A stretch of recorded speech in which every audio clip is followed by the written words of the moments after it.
Welcome to the inaugural episode of False Market Value, a podcast featuring real conversation about fictional sponsorship in movies, TV, books, music, and other pop culture. I'm your host, Ross Kennerly, founder of Quant Sponsorship Consulting in Las Vegas. I'm joined in the studio today by our producer, DJ Cruiser from KSD Studios out of Fort Mill, South Carolina. How you doing, DJ? I am fantastic. Thanks for having me here, and thank you all for tuning in. Yeah, looking forward to this one.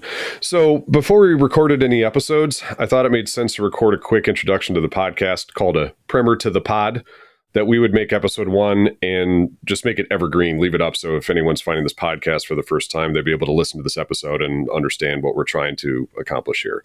So to that end, I wanted to share a few quick goals because every podcaster has different reasons for creating one: solve an unsolved murder, share their political opinions, talk about business, and so forth. And there are a million out there. About Taylor Swift. Right. Exactly. There's a million out there. And if I don't know if you've seen Only Murders in the Building. I haven't, but yeah, it's a streaming show on Hulu about a podcast. And there's a podcaster on the show that makes a meta joke about how podcasting has gotten out of control. So to your point about Taylor Swift, why do this one? Yeah. A couple of reasons. First, I want to create some basic literacy around sponsorship for the general public. This is because there's this pervasive mentality that sponsorship is intended to help you pay for your new business idea, or that it's transactional, or that it's all based on how much exposure your brand can get. And one that comes up all the time in consulting work is that sponsorship should look like a NASCAR race with a million logos all over the place. And this stuff comes up all the time. And the thing is, all those things are true, but they've all been taken out of context. So can sponsors help fund your business? Sure. They're unrestricted rights fees. That doesn't mean that you should chop your budget up into tenths and go get 10 sponsors equal to the amount that you have in your budget. Is it transactional? Of course, but it's an exchange of value between partners. Is sponsorship based on exposure? Absolutely. And a bunch of other stuff, but whether that exposure is actually worth the investment is something that I've made a career out of helping clients figure out. And then NASCAR sponsors have been a part of that sport forever. So there are logos everywhere. Anyone's seen a NASCAR race, it's brand central. It's part of the experience that doesn't have to be true for anything else. So we want to use this podcast as a means to provide some context on what to do and what not to do using content that most people are familiar with. And we'll define our esoteric jargon as we go along, and we'll certainly get into the weeds from time to time, but this is intended for a general audience. So DJ, for example, before you and I started doing this together, did you have any experience with the sponsorship industry at all, or even pay attention to that stuff when you started? None at all. Since we started doing this, I have become 139.5% more aware of sponsorship in media, either in a fictional sense or in a realistic sense. Yeah. Whether in a movie or whether in real life, because in real life, you see everything and you kind of just sort of subliminally take it in, and it kind of ruminates in your head without you knowing it. And the same thing goes for fictional things like movies or right. books or TV or whatever. You are creating awareness for people to understand where this stuff comes from. And that is freaking awesome. Well, I appreciate that. Well, yeah, that's part of it, is being aware that this is happening. And you're right. There is, I think you used the word subliminal. It's intended to be integrated into the experience. And there's so much of that going on just in terms of exposure to brands in your daily life. They're part of everybody's experience. And one of our guests notes that when they watch a film from decades ago where there wasn't a brand for the beer can or the soda, and it just says soda or beer or cereal, it seems really weird. And everyone seems to think that having brands integrated into these types of media adds some verisimilitude because it's part of our daily lives anyway, but you do start to tune it out after a while. And that's the challenge in this industry, is how do you stand apart from the sponsorship term, talking about esoteric jargon, is sponsor clutter. When you have that many logos everywhere, what's an advertiser? What's a sponsor? How do you cut through all of that? And it's a challenge, especially for younger generations, when you're just bombarded with messaging all day, whether it's messaging that you're generating, talking about your own personal brand, which has been on the rise in the past, 3, maybe 5 years. Influencer culture has taken off. Of Facebook, when Facebook took over the world. I mean, before Facebook, it was MySpace, and MySpace was like the first major social media platform to promote yourself, right? And then Facebook came and took over, and then ever since Facebook, everything's been, me brand. Yeah, and that's why those are some of the highest rates you'll see, or social media rates right now, like TikTok. If you want to run a promoted campaign on TikTok for a week, it's $150,000. It's just a massive amount of money, because you're either tying into an influencer, right, or you're paying a significant sum to be integrated into a feed, or to show up on that app as they're scrolling through different content to watch, having that promoted content there in a placement that's going to stand apart from everything else that's going on, the self-promotion or whatever the case is.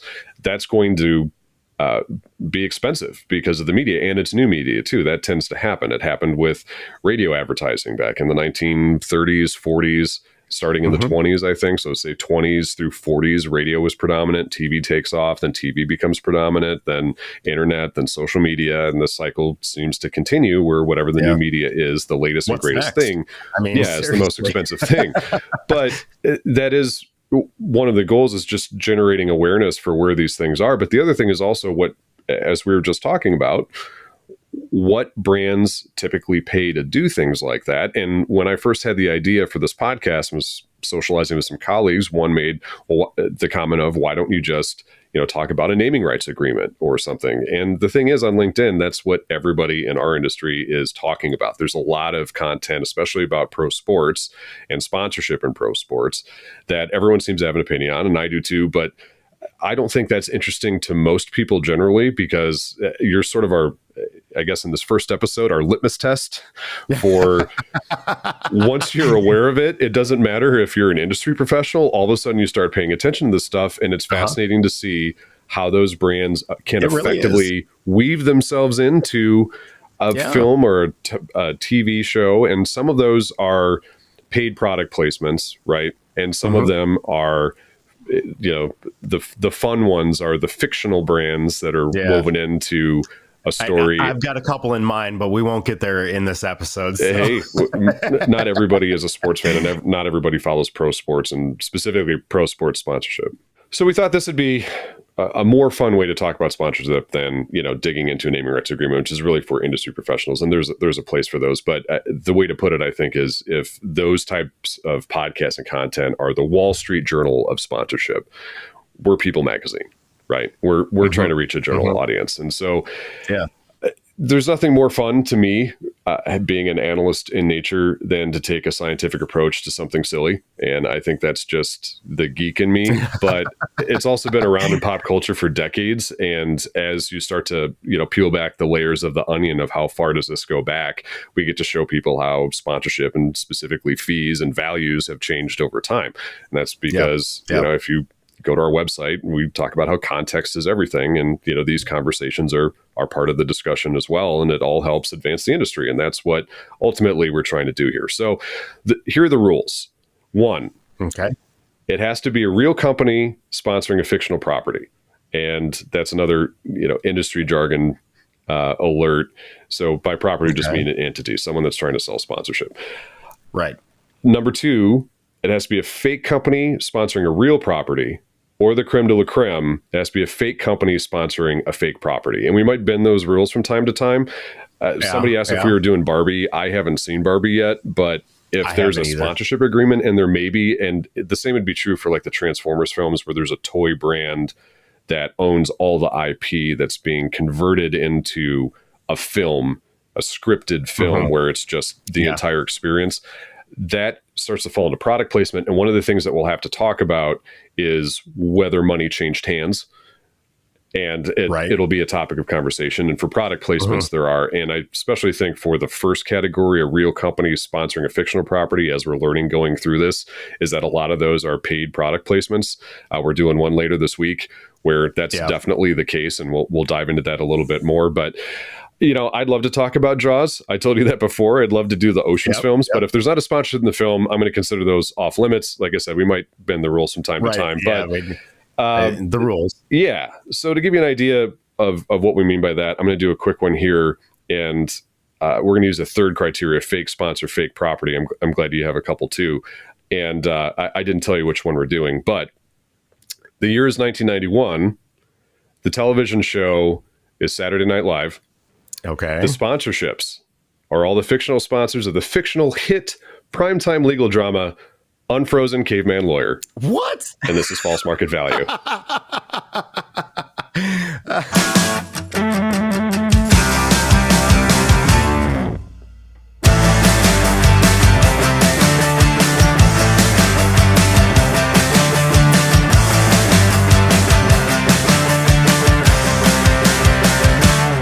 I got to be honest, never seen it, have no idea what you're talking about, but what you just said was hilarious in and of itself.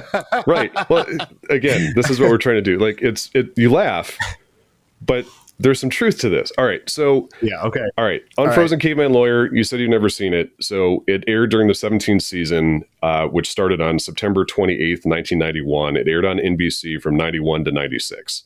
At least that sketch did as part of Saturday Night Live. So it was written by Jack Handey. I'm sure you're familiar with Jack Handey and Deep Thoughts. That's sort of his most popular creation that's been around, throughout the years, and has turned into memes as part of meme culture and that whole thing. There's actually a Jack Handey Deep Thoughts generator that you can go online and create your own. Yeah, so that's Jack Handey. He was a writer for SNL, and he wrote Unfrozen Caveman Lawyer. That was one of his creations. It aired for, looks like 7 seasons, and it starred comedy legend Phil Hartman, who was one of my favorite comedians from Saturday Night Live. So what they would do is before every episode, they would do these sponsor plugs, the brought to you by designation, which I'm sure you're familiar with, and you'll see on things now in this day and age. So Disney Junior, my daughter will watch Disney Junior. We'll put it on for her from time to time. Disney Junior on the Disney Channel will recognize sponsors during certain episodes and content that they'll air during Disney Junior, like in the mornings. It'll say brought to you by, fill in the blank sponsor, Ronald McDonald House Charities, things like that. So they do these before Unfrozen Caveman Lawyer in the sketch, and their comedic placements, similar to what they did. Ben Stiller did prior to Tropic Thunder. There were 3, fake movie promotions. These are fake sponsors of this fictional legal drama about an unfrozen caveman lawyer that 150,000 years ago was frozen in ice, and he's unthawed in the 90s, and then he becomes a lawyer. That's the idea behind the show. And so the sponsors for the show. So is that where Encino Man came from? Great question. I don't know. Encino Man came out like 2 years after this aired, so it's possible. The idea is possible. It's also possible that Geico. It seems like there's a little what's the word I'm looking for? Continuity there. Yeah, seems like Okay. We'll come back to that. So yeah, we'll come back to it. So. So the sponsors of this, I'm just going to read through here. Go ahead. So they repeated some of them, it looks like, but this aired for 7 years. So here's the full list of sponsors. Thanks, Wikipedia, for putting this all down. So Lawn Destroyer, tagline, when you don't even care anymore. Cubic Yard of Earthworms, what you do with it is your business. Wilson Ear Drill, Gas Plus, actually gives you gas for those times when you feel like being the Joker. National Escort Services, which I'm not going to belabor. Happy Fun Ball, which was probably the most famous fake brand, debatably fake brand that came out of Saturday Night Live.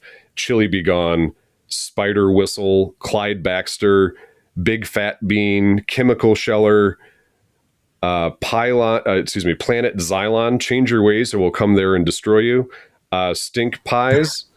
So they had all these fake brands that would run as fictional sponsors. And so I thought this would be easy, right? It's 1991. It's not like it's back 100 years ago. There should be some information out there. This will be an easy one for us to do. And to our previous conversation about never say famous last words, this was more difficult than I thought. And like I told you before, I learned something new every time we go through here, because obviously I'm familiar with the history of advertising and sponsorship, having worked in this, but then trying to find exact points through here, the same thing comes up. And you'll if you're listening to this, you'll hear this in future episodes that we do, which is, one, if information is released, it's usually done so strategically, and its reliability can be debatable depending on the source, and it's usually a negotiated ad rate. But the only time you find actual fees for sponsorships like this is if it was released strategically for some reason, publicly, intentionally, or there's just a complete lack of information, and whoever's doing the research notes that it's either estimated or nothing has been done here. And that's actually one of the citations that I'm going to quote here.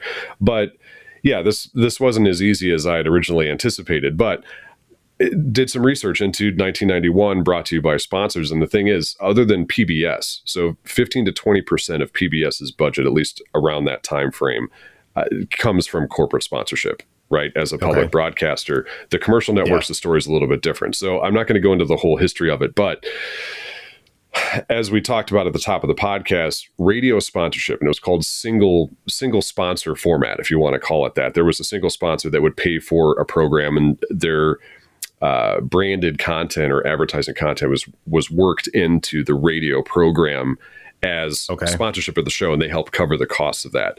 As television media, which is more expensive to produce, took off, then it became a multi-sponsor format, where they would do like what they're doing here on Unfrozen Caveman Lawyer, where it was like multiple sponsors, brought to you by, helping cover the costs of the episode. And then by the 1960s, advertising took off. And I sort of went down the rabbit hole last night researching this and the FCC regulations and how this all sort of came about. But they changed. So the truth in advertising movement really took off at the end of the 1950s through the 1960s. In the 1963, the FCC put some regulations in place that said you had to recognize sponsors, and it had to be clearly marked that. So if there's a brand or a logo or a product that's placed on a table, and some of that stuff was just provided by the brands at no cost, they put some guidelines around what you had to do to recognize that it was a branded promotion, that someone was paid to put that item in the television show, as is the case.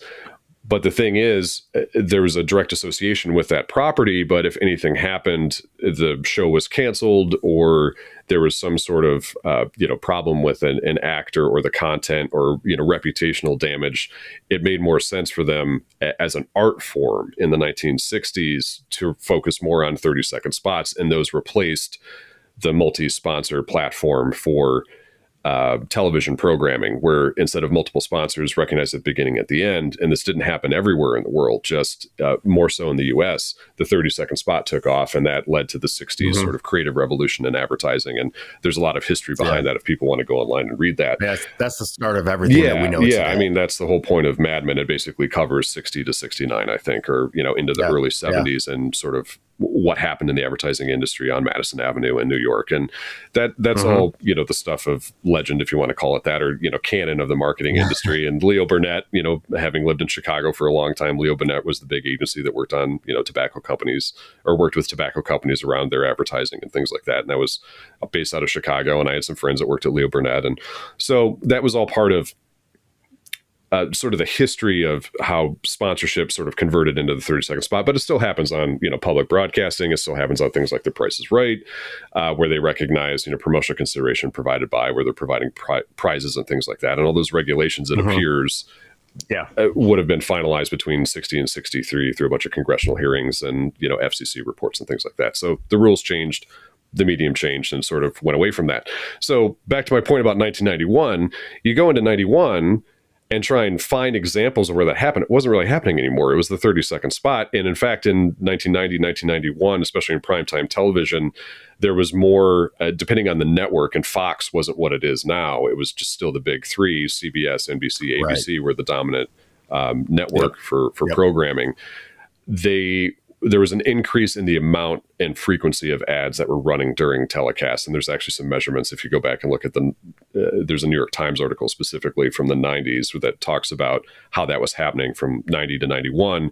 And then when the Gulf War started in 1991, CNN really took off and their ad rates skyrocketed. So there isn't really a good example here. And so then my question was, why are they an Unfrozen Caveman Lawyer aside from being funny? Why is this here? Because that wasn't really happening at the time. So here's my theory. Jack Handey was born in 1949. So in 1959, when that was sort of changing over and going to the multi-sponsor tier, and it was something, more than 80% of those programs by the late 1950s had multiple sponsors per episode. And, there's some examples that we'll share. He was born in 1949, so in 1959, he was 10. So back to your question about, was Encino Man inspired by Unfrozen Caveman Lawyer?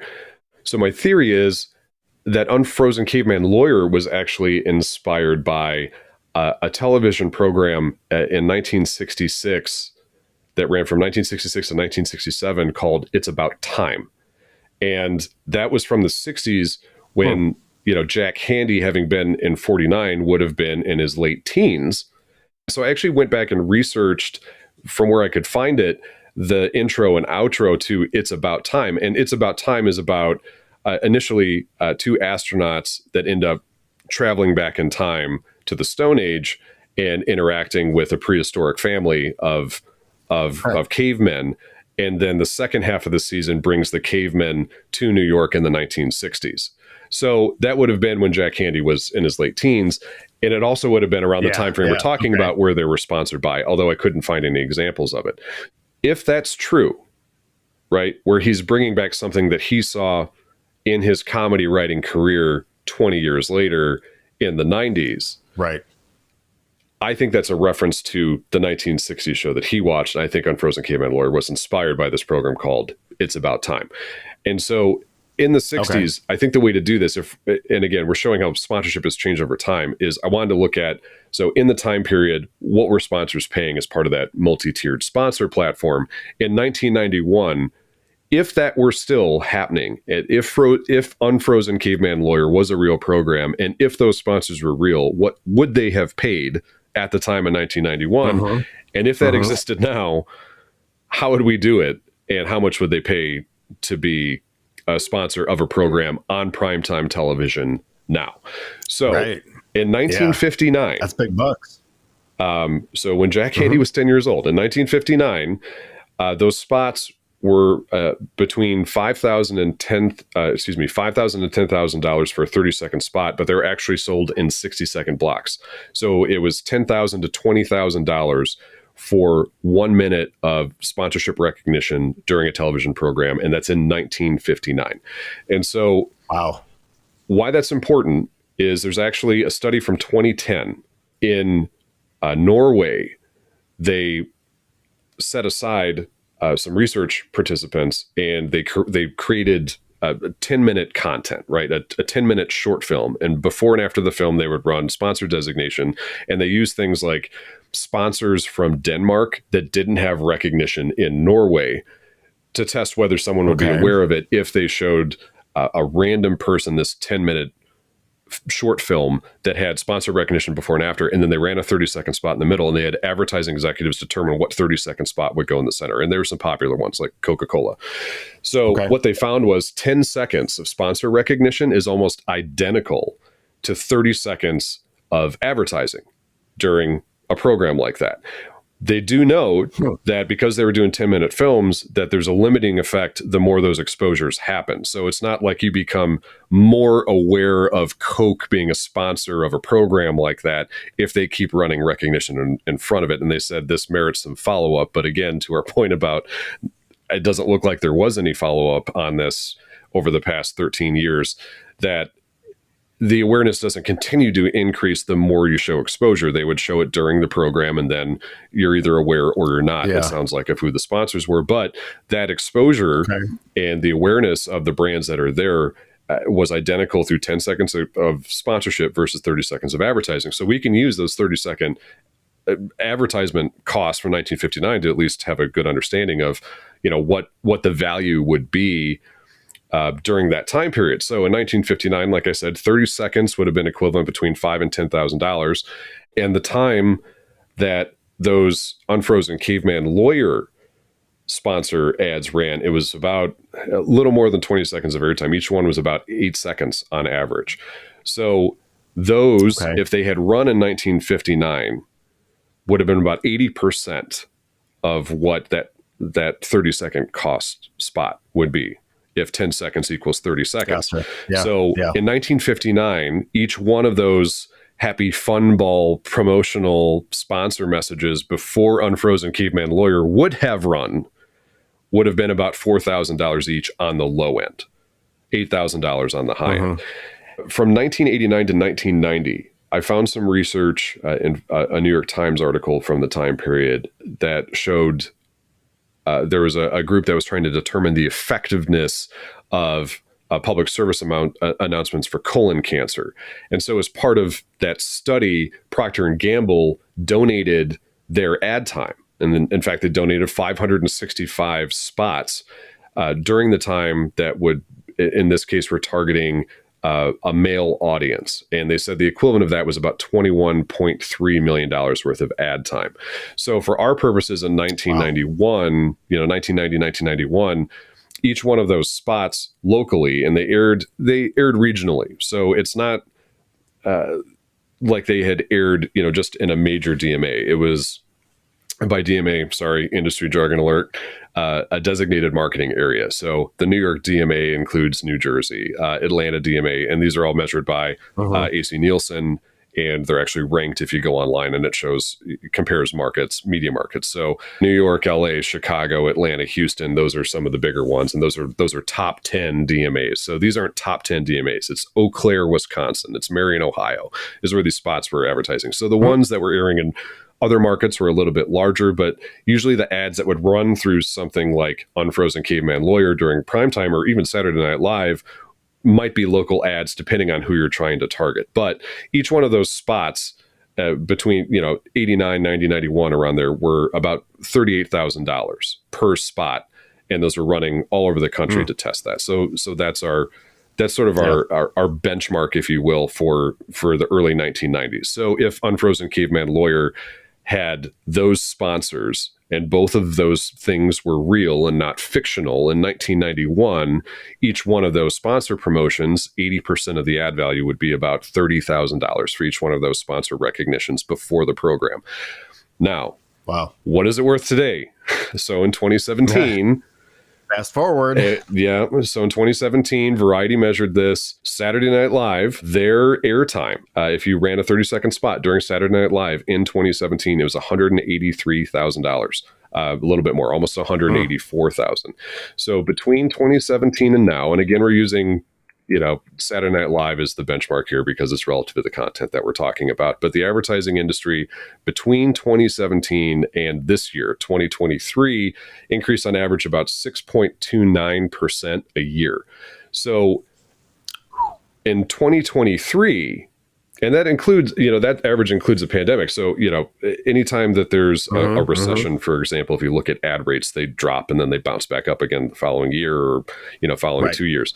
So it's a little more than 6% over that time period. So in 2017, what was worth $184,000, say, in 2023 would be worth $263,000 during Saturday Night Live, if we use that as our benchmark there. So that means 8 seconds of ad time. Like the appreciation of our houses. Right? Wow. Yeah. So 8 seconds of sponsor designation before Unfrozen Caveman Lawyer, if it was running on a Saturday night, for example, would be $210,000. And that's for each sponsor. That's 8 seconds of sponsor recognition would be worth about $210,000.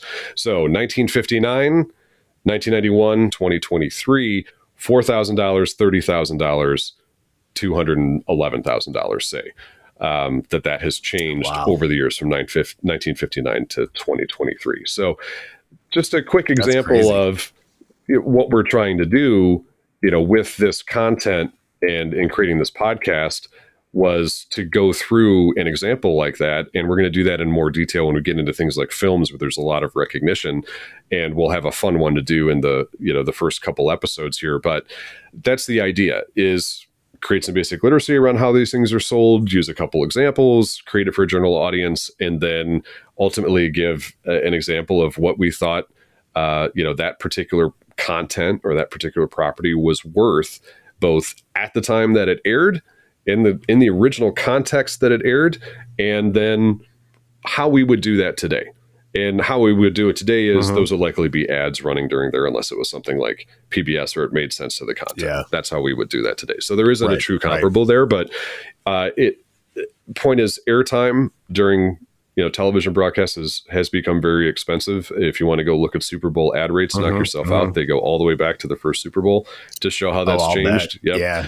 And there's but there's not a lot of information about how that sponsorship value has changed, largely because the way that they approach those things has changed over the years. But that does create some interesting conversation around if we were to do that today. But like I said, you laugh, Unfrozen, Caveman, Lawyer, silly property, practical application in real life. Yep. Yeah. If we were going to do that today, likely they would run ads during that broadcast, depending on the type of audience that Unfrozen, Caveman, Lawyer attracted, if that was aired today. And largely they would tie that in somehow to other media forms. There would be social media promotion. There would be a TikTok. Right. I mentioned Only Murders in the Building.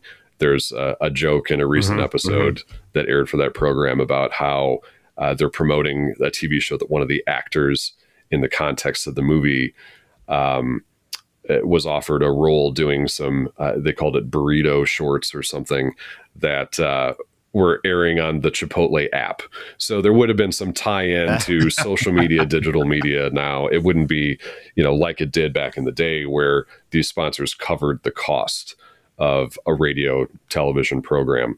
And that largely is the takeaway here, is the way we do this now is different than they did this back in the 1950s, and a lot has changed. But it is helpful, when pursuing advertising. We had said, our sponsors designed to pay for something. That's a mentality that's been around since the beginning of radio and television media, and it persists today. But quite frankly, it's changed a lot along with how media has changed over the years. And that's what we're trying to accomplish through this podcast, is to show how those things change and, create, inform and educate the general public on how these deals get done. So thank you for listening to the inaugural episode of False Market Value. I'm Ross Kennerly. Thanks to DJ Cruiser in KSD Studios in Fort Mill, South Carolina.